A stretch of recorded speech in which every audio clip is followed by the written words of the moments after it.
Ja gut, nonetheless als bei MTV Spin, Herrschaften, heute ein Besuch, auf den ich mich sehr freue, John Frusciante. John, welcome to the show. How's life? Fine. The reason why you're in Germany anyway is your new solo record, Shadows Collide with People. Very wonderful, peaceful record you listen to. And of course we have to talk about that. I'd say we start out the show with a video by your band, the other project you're doing, the Red Hot Chili Peppers. Can you remember the first video ever that you have seen on television by the Chili Peppers? Well, yeah, when I was a little kid, I saw Three Men Don't Kill Coyotes. Oh, that's great. Yeah. Apparently they never showed it on MTV, but they must have shown it once because I saw it on MTV. I just turned on the TV, and I used to watch MTV a lot, but I remember turning on the TV and there was the Red Hot Chili Peppers.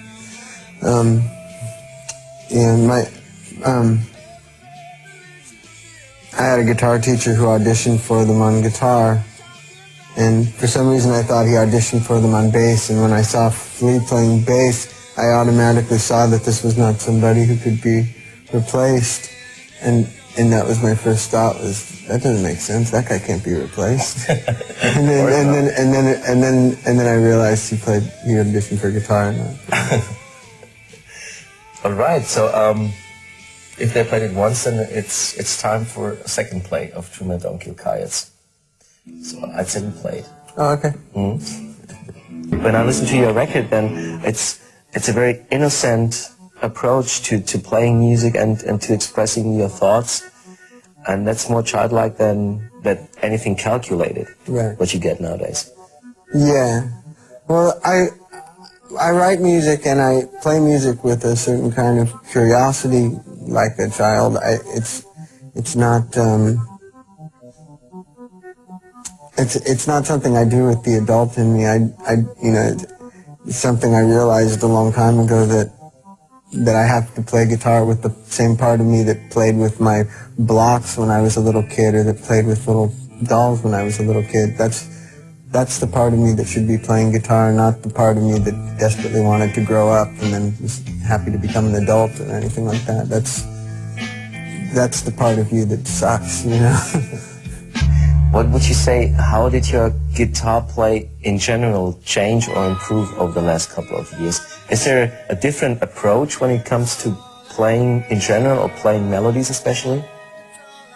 Well, it's changed a lot since the time of this album, but I would say at the time of this album, I was thinking very much in terms of what the interesting things I could do with chords and interesting ways that I could sort of add texture with the guitar, and I wasn't thinking in terms of being a soloist or anything like that. I was much more interested in just creating colors with the guitar by using interesting combinations of notes to make chords. So that, and when I did do lead type things, I was more interested in just playing a melody rather than playing some kind of riffs or something fast or something like that. I was more interested in just playing a simple melody, and that's the way my playing is on that record. Right, and I'd say we play another video, the most recent one you start in, Fortune Faded, by the Chili Peppers. Kommt dann jetzt. Speaking about them, what other influences did you have when you started out playing? The Smiths have been more of an influence on me in the last, 5 years or so. Like, I wasn't listening to them when I was a teenager. And when I was a teenager, I don't think I cared much about new music. I mostly listened to music from the 70s and the 60s, When I was growing up, I guess I liked sort of arty things like Brian Eno and Talking Heads and Laurie Anderson. It seemed like that stuff seemed to have the healthiest effect on me as a growing musician. I can always stand by all the things that I learned from those people, and I continue to learn from them now. Now, when you listen to Shadows Collide with People, then you're obviously a huge fan of harmonies. Yeah, I love backing vocals. Yeah. Does that come from, like what you just mentioned, like 60s, 70s, maybe surf, soul and pop stuff? There's harmonies in most kinds of music.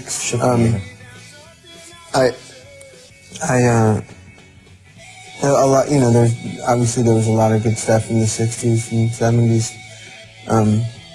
But I've always got my ears open to hear harmonies in, you know, when I hear what people started doing with backing vocals when soul came around and when funk came around and things like that.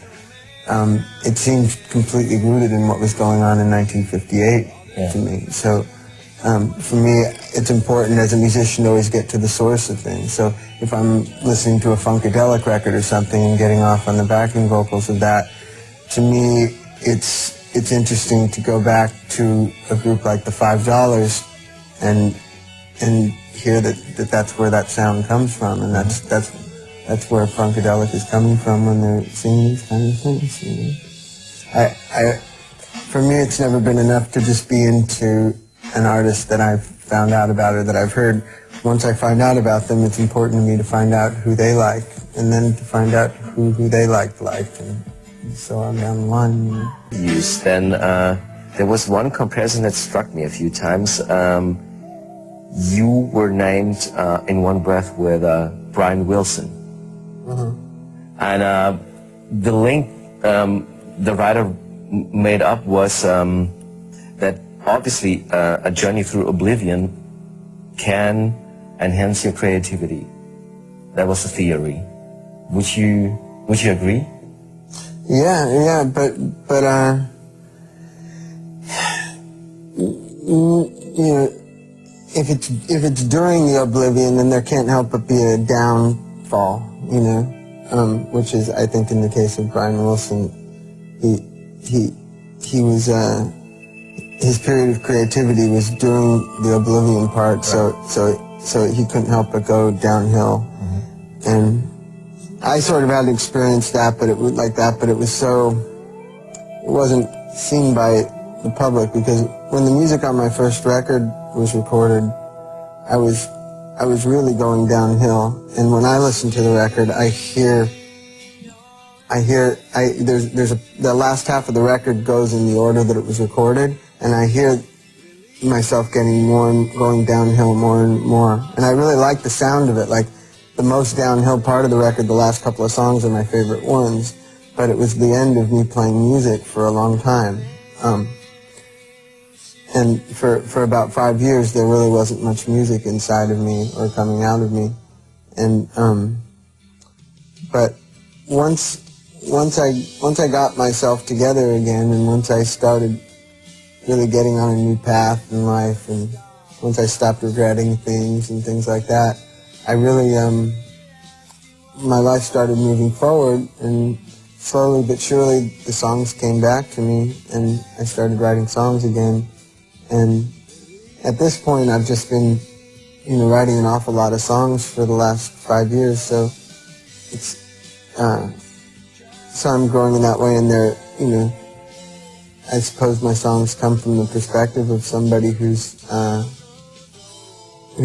been through a lot of different states of mind and seen a lot of things that no one ever expects to see, and been through a lot of things no one expects to ever go through. And it all goes into my music. That's where the depth to my music comes from, is that period of time that I wasn't actually accomplishing anything or doing anything or even seeing people or anything like that, but I was gaining a lot of experience in life and a lot of material that I would eventually write songs from, you know.